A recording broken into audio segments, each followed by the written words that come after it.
পৃথিবীতে এমন কিছু জায়গা আছে যেখানে মাসের পর মাস সূর্যের আলো দেখা যায় না। কল্পনা করুন, টানা অন্ধকারে দিন কাটানো কেমন হতে পারে। ১. ১২ আলাস্কা, ইউএসএ।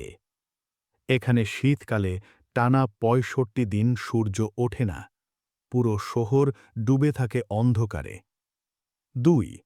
মুরমানস্ক, পৃথিবীর সবচেয়ে বড় শহর যেখানে ৪০ দিন সূর্য ওঠে না। ৩. সোয়ালবার্ড, নরওয়ে। অক্টোবর থেকে ফেব্রুয়ারি পর্যন্ত এখানে শুধু অন্ধকার, সূর্যের আলো নেই এক ফোঁটাও। ৪. কুইটম্যান, গ্রিনল্যান্ড।